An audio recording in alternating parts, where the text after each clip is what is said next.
RNB Televisión, la señal del cielo que te guía a Jesucristo.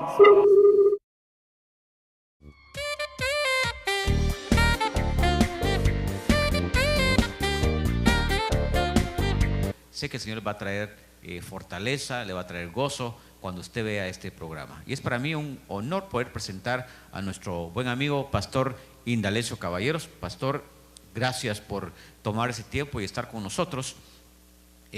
Sabemos que está dirigiendo esta iglesia que es denominada Ministerio de la Reconciliación. Estamos aquí en el área de la Bahía, en San Francisco, California. Así que va a aparecer en pantalla la información de nosotros y de la iglesia. Así que muchas gracias por estar con nosotros. Y pastor, cuéntenos, ¿originario de qué nación? Pastor, muchas gracias por tenerme acá. Muchas gracias a los oyentes que ven y escuchan este programa. Mi nombre es Indalecio Caballero y soy originario de Michoacán, México. ¿Cuándo llega, pastor, a Estados Unidos? Hace ya mucho tiempo, para los 1970, yo ya estaba acá en Estados Unidos. ¿Cómo ha sido esa transición de venir a una nación donde hay tranquilidad, donde uno se dedica a las labores cotidianas de nuestro país y viene uno a una nación donde todo es rápido y hasta el microwave, ¿no? Ya no se disgustan aquellos platillos que nos cocinaba la mamá en el comalito, sino ahora lo metemos al microwave. ¿Cómo ha sido ese cambio? Es cierto, yo estaba muy chico, tenía la edad de 18 años y yo soy originario de Michoacán, México, pero a los 14 años yo fui a vivir a la capital de México y allí comencé a trabajar a muy temprana edad, a la edad de 14 años pues precisamente, y estuve como 4 años viviendo allí en esa ciudad. Y fíjese, hermano Julio, que yo me juntaba con pura gente mayor de 25, de 28, de 30 años. Con ellos aprendí lo que es a fumar, a tomar, a hablar, como dicen en México, albures. Y en otras palabras, yo era un mal hablado en la Ciudad de México. A la edad de 18 años me vengo yo como todo muchacho buscando oportunidades o aventuras simplemente, y vengo a parar a la ciudad de San Francisco, California. Viene el hermano después de 4 años estar en la Ciudad de México. He conocido esa hermosa ciudad. Aprende a hablar un idioma diferente. El albur, como dicen, es hablar con doble sentido. La mala palabrería. Viene con ese concepto, llega a Estados Unidos. ¿Y cómo fue la vida en Estados Unidos? Ahí comienza la vida un poquito más acelerada, un poquito queriendo conocer más. Y recuerdo que yo platiqué con usted hace algunos días que mi testimonio es tan real, tan fuerte, y yo le platiqué a usted que veía testimonios en programas súper populares, como vamos a decirlo, el programa de Don Francisco. Hay gente que va porque Dios ha hecho grandes cosas y impacta tanto a estos productores que quieren tenerlo en su programa.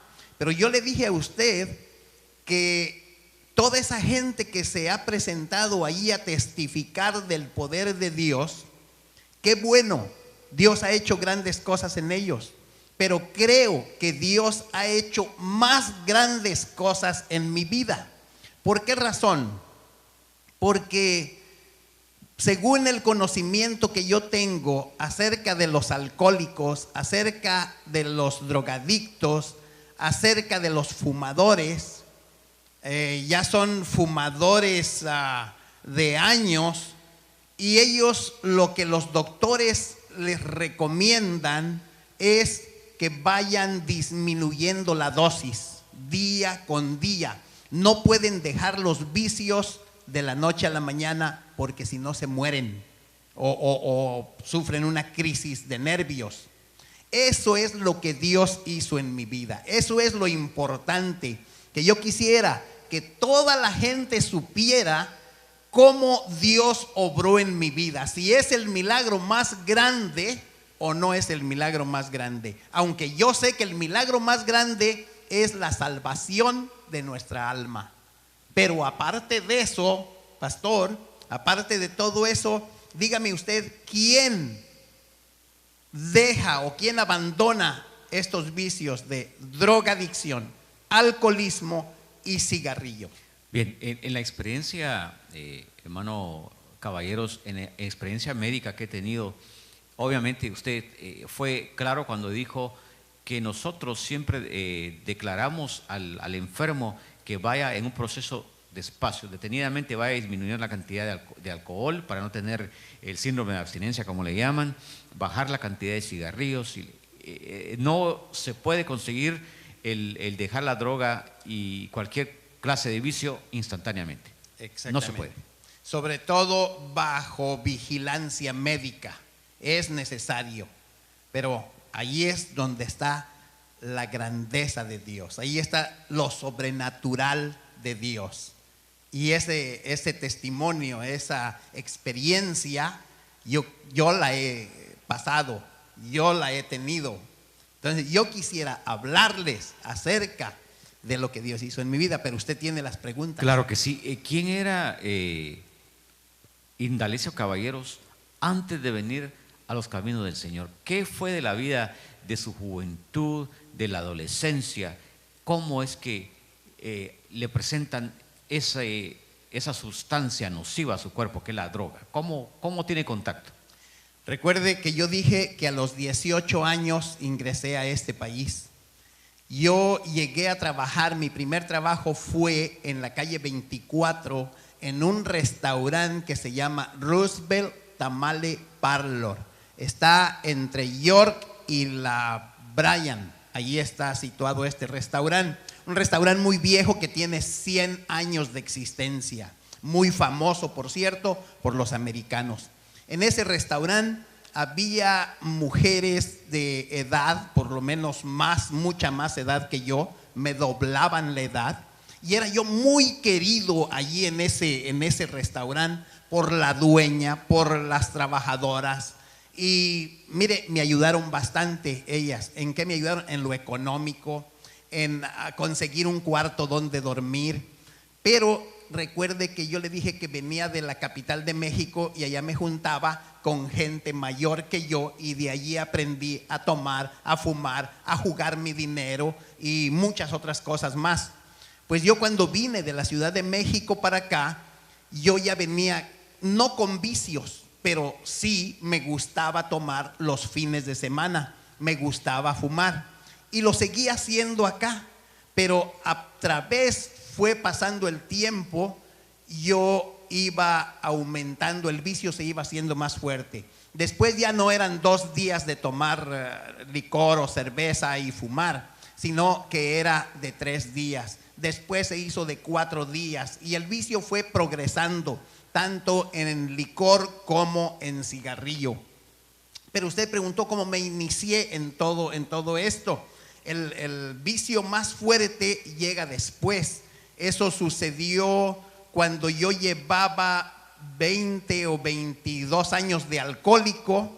Se me presenta la famosa cocaína. Un hermano mío tenía en Oakland una cantina que se llamaba El Radar, y él me decía que fuera allí a ayudarle, y yo les hacía comida a los borrachos. Casi la mayoría eran contrabandistas y traían dinero y lo jugaban en las mesas de pool. Ahí jugaban los dados y el dinero se manejaba en bolsas de mercado, en bolsas que daba la tienda Safeway. Vamos a hacer esa pequeña pausa.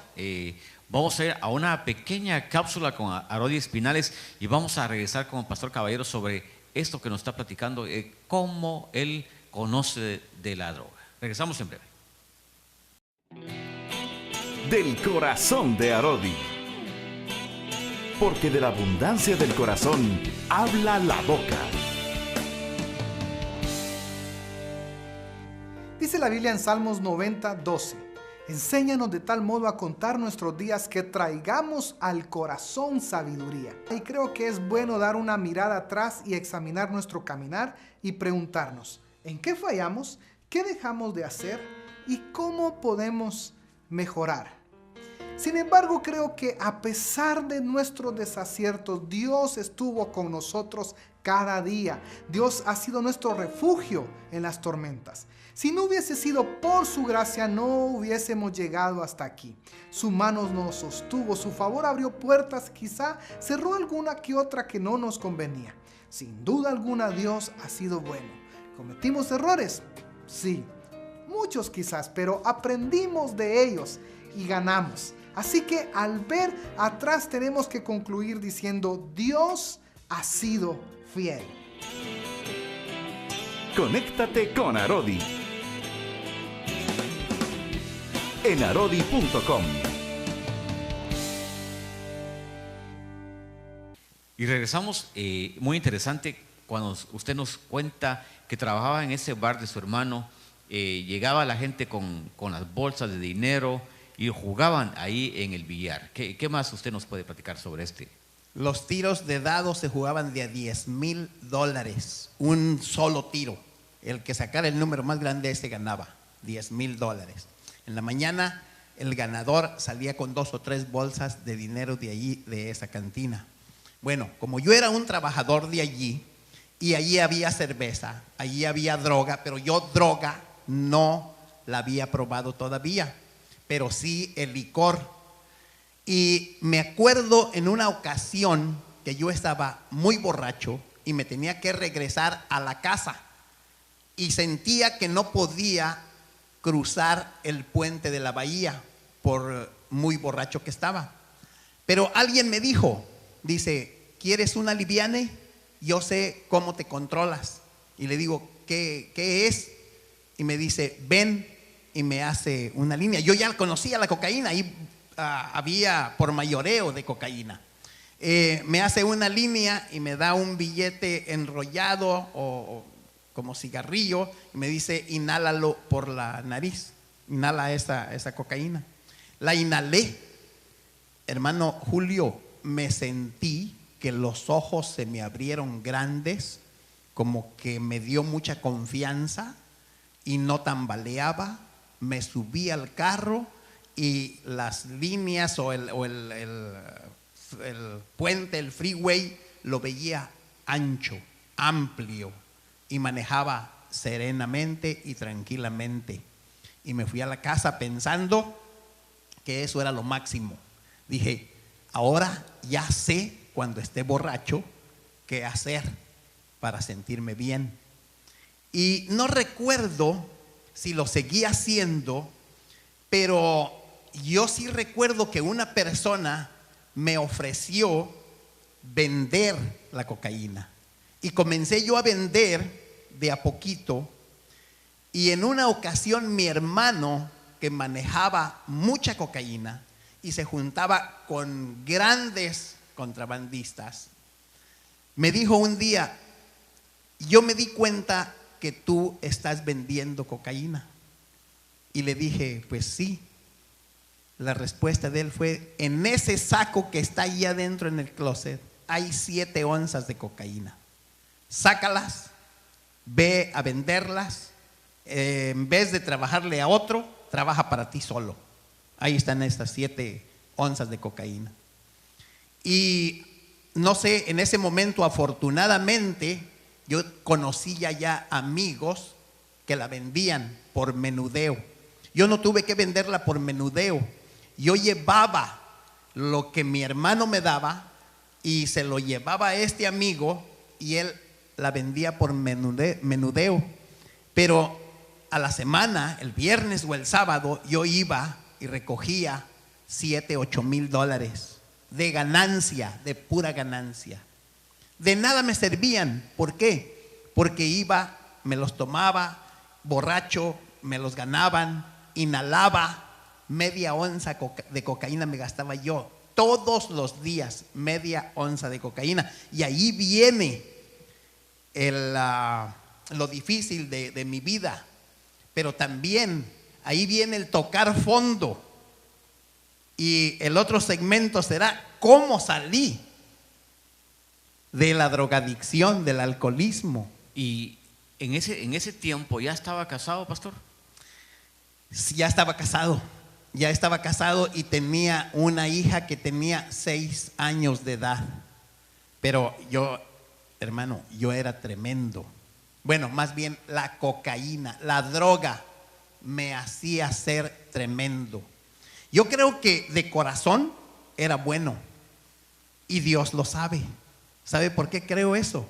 Porque Dios tiene un propósito cuando ve un corazón dispuesto. ¿Okay? Por eso creo yo que Dios conocía mi corazón, que Él sabía que Él iba a hacer algo en mi vida para sacarme de esos vicios donde yo estaba.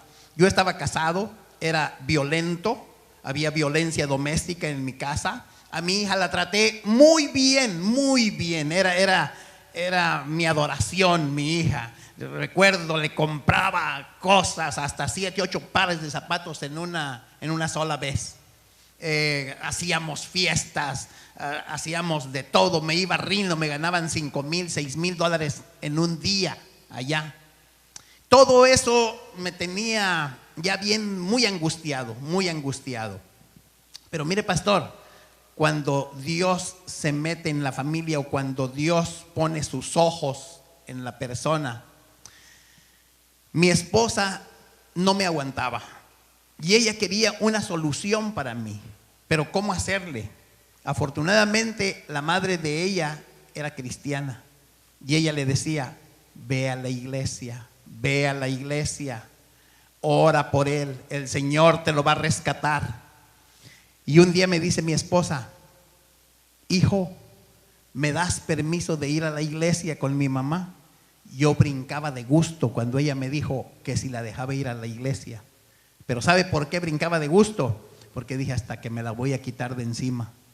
Ella se va a ir a la iglesia y así no va a tener tiempo para estarme buscando, estarme llamando por teléfono, que dónde estás. Así voy a poder hacer lo que yo quiera. ¿Y en qué momento de este caminar en la droga, el alcoholismo, llega una situación difícil a su vida, pastor? Sí, hubo muchas situaciones difíciles. En una ocasión llega mi hermana de Morelia, Michoacán. Ella tenía aquí como 6 hijos, porque tiene 8, y 6 de ellos estaban acá. Y vino en una Navidad para convivir con ellos, para estar con ellos. Y yo soy el hermano más chico de ella. Y ella me crió a mí porque mi mamá murió cuando yo tenía 1 año, 4 meses más o menos. Y ella tenía como 8 o 9 años de edad. Y ella fue la que me cuidó, la que me crió y me quiere como un hijo. Y yo en cierta forma también le tengo ese respeto de una madre. Y fui a la casa de sus hijos a convivir con ella en esa Navidad. Y allí estuve inhalando cocaína, desde luego escondidas de ella. Pero ella, ninguna tonta, ella sabía que algo estaba pasando allí. A cada rato iba al baño con otro muchacho que también le gustaba la cocaína y que estaba allí en ese momento. Y yo veía que ella estaba angustiada, pero a mí no me importaba porque yo estaba drogado, estaba fuera de sí. Y llegaron las 6 de la mañana. Y en la esquina, allí precisamente de la Harrison y la 24, había una cantina. Y le digo al muchacho con el que estábamos: vámonos, ya abrieron la cantina. Nos fuimos para allá y ni me despedí de mi hermana. Bueno, ya estaba ella en su cuarto, estaba descansando, nos salimos. Pero ¿qué pasó? Al otro día regreso a ver a mi hermana y cuando llego, que era un día después de Navidad, ya no estaba allí. ¿Qué pasó? Les pregunto a sus hijos: ¿dónde está tu mamá? Y me dijeron: no soportó verte y se regresó a Michoacán. Eso para mí fue un golpe tremendo, un golpe fuertísimo.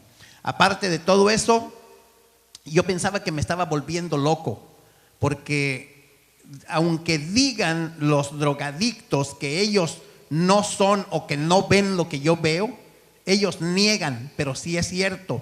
Yo les puedo decir qué efecto hace la cocaína.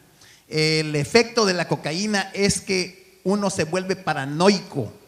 Uno piensa y lo hace realidad lo que piensa en su mente. Uno cree que su mujer lo está engañando. Uno piensa que la mujer está escondiendo al hombre abajo de la cama, atrás de las cortinas. Cree que en la calle andan rondando hombres porque se quieren meter a la casa. Si alguien está platicando con otra persona y usted los ve, usted piensa que son policías y que andan atrás de usted. Por eso hay tanta muerte, tanto asesinato, y no saben por qué. Porque se les metió en la cabeza que algo está pasando, que algo están tramando a contra de la persona. Y muchos, pues si traen pistola, matan. Yo traía un carro nuevecito del año. Pastor, vamos a dejar con este carrito del año. Vamos con ese segmento de A través de la alabanza con Jorge Hines. Regresamos después de este segmento de alabanza. La alabanza y la adoración es una de las joyas más preciosas que Dios ha puesto en nuestras manos. Y la alabanza y la adoración siempre ha trabajado en base a publicaciones. De hecho, la publicación más famosa de alabanza y adoración es el libro de los Salmos, que los tenemos, gracias al Señor, accesible todos. Pero en estas últimas generaciones que hemos pasado esto de generación a generación, lo que se hace es que se graban discos, se graban cassettes en aquellos tiempos. Y es bueno volver al corazón de lo que originalmente fue el avivamiento y el comienzo de todo aquello. Permítame llevarlo en un viaje a lo que ha sido la alabanza de la adoración. Vamos a ir por allá, por ejemplo, por los principios de los 90. Hubo un grupo llamado Torre Fuerte, que de hecho les quedé debiendo una canción. Y ese grupo fue una renovación de lo musical más que todo a todos nosotros. Cuando escuchamos los acordes y los arreglos que hacían, nos levantó el nivel realmente, con solo buscar todo lo que estaban haciendo. Bendito sea el Señor, Él los rescató a ellos del mundo. Ellos ya eran músicos profesionales y nos ayudaron mucho. Permítame ver si puedo recordarme ahora sí de alguna de las canciones de ellos. Serenata Espiritual era con la que ellos abrían siempre o tocaban. Decía: no, ya no quiero cantar por cantar. Si se acuerda de eso, cántelo conmigo. No quiero más falsedad, ya no quiero mis labios mover para ofrecer pero nunca dar, y para decir pero no vivir, y para cantar por cantar. Y en esas mismas líneas salieron muchos cantantes que sacaron muy bonitas canciones. René González, me acuerdo que sacó canciones que tocaron mucho el corazón y nos llevaron a reflexiones muy lindas. Marcos Vidal también sacó canciones preciosas que nos marcaron la vida a muchos. Les recomiendo que busquen esto, que volvamos a esas sendas antiguas y que encontremos el corazón de los ministros que nos entregaron esta estafeta para seguir adelante. Que el corazón de ellos no estaba tanto en que un CD pegara o que fueran a cantar a muchos lados. El corazón de ellos estaba en encontrar la presencia de Dios, y por eso Dios los levanta como una bandera. No seamos de la multitud que ahora está buscando un premio o un aplauso, porque realmente ya hay un nombre, que es el nombre de Jesucristo, el que tenemos que levantar. Así que cantemos. En mi vida voy a dar un concierto de verdad, y cada día sin hablar te llevaré serenata espiritual.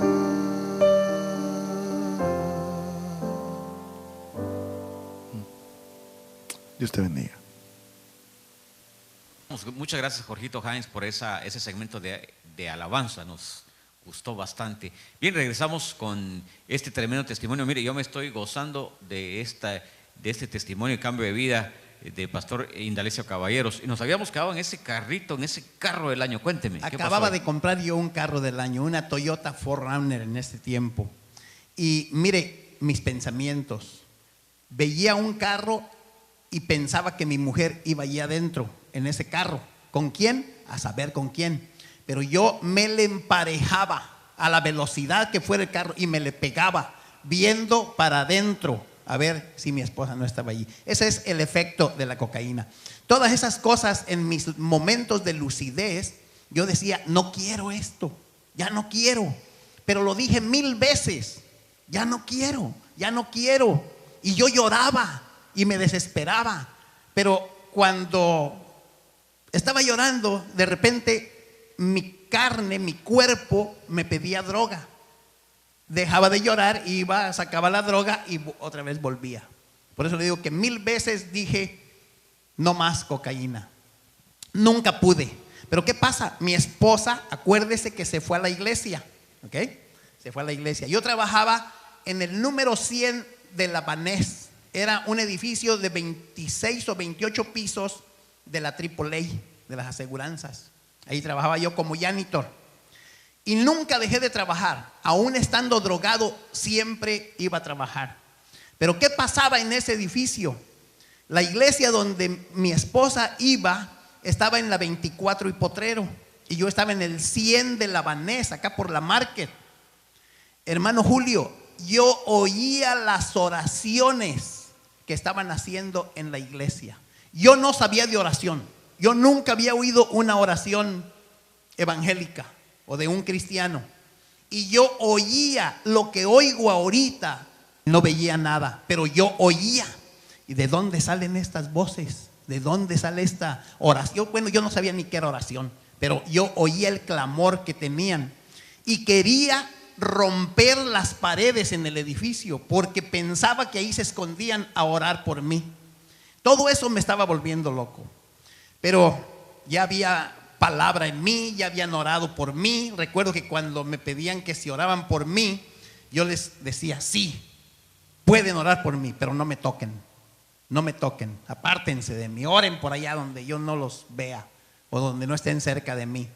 Pero yo creo que todas esas oraciones estaban haciendo efecto, por lo menos el Señor las tenía. Amén, definitivamente. Y pastor, ¿en qué momento toca fondo? Estaba yo en un hotel, como siempre me metía a ese hotel, solo, pastor, solo. A la gente se le imaginaba que yo llevaba mujeres allí, pero yo no quería estar con nadie. Yo quería estar con la cocaína, con la cerveza y con los cigarrillos, ¿okay? Inhalaba media onza de cocaína todos los días, con 2 amigos que me juntaba siempre. Me fumaba 5 cajetillas de cigarrillos todos los días. Me tomaba como 40 cervezas todos los días para bajar la cocaína. Y en la noche, a la 1 de la mañana que salía de trabajar, me compraba una botella de coñac para poder dormir, porque la cocaína no deja dormir ni da hambre. Cuando toco fondo, en una de esas noches que yo me metí al hotel, que duraba allí 3 o 4 noches sin salir, y cuando se me terminaba la cocaína, yo llamaba que me llevaran más allí y mandaba a las muchachas del hotel en la mañana cuando llegaban a que me compraran cerveza. Allí tuve una experiencia tremenda, tremenda, solito, toda la noche, inhalando cocaína, alucinando, si así se le puede llamar, oyendo cosas, pero de repente me llama la atención que en el cuarto de arriba, pero no el que va directo, sino el de atrás, al lado de la cabecera donde yo estaba, comienzo a oír una discusión entre 2 personajes. Y uno decía, este hombre es un desobligado, este hombre es un, no sé cuántas cosas hablaron de mí, un desobligado, un drogadicto, un borracho. Y contesta el otro y dice, sí, pero todo eso lo va a dejar. Y dice, ¿cómo crees que va a dejar eso? Si ya tiene desde la edad de 14 años con el alcohol y nunca ha hecho por dejar nada, va de mal en peor. Dice, no, le dice el otro, este hombre yo lo conozco y yo conozco su corazón y yo sé que este hombre es bueno. Y decía el que me acusaba, ¿cómo va a ser bueno si en la mañana vino su esposa a buscarlo, porque de vez en cuando ella sabía dónde me metía, iba y me buscaba. Y había llegado y yo la había maltratado y la había corrido de allí. Y dice, si en la mañana vino su esposa y la corrió y la maltrató, y esposa embarazada, porque estaba embarazada mi esposa. Pastor, vamos a quedarnos ahí con esta parte, la primera parte del testimonio de Pastor Indalecio Caballeros. Nos vamos a quedar con la esposa y de su embarazo. Vamos a regresar con más de En Vigilia con el doctor Julio Fabián. Siga con nuestra programación y seguimos con la parte 2 del Pastor Indalecio Caballeros y su testimonio de vida. Gracias por estar con nosotros.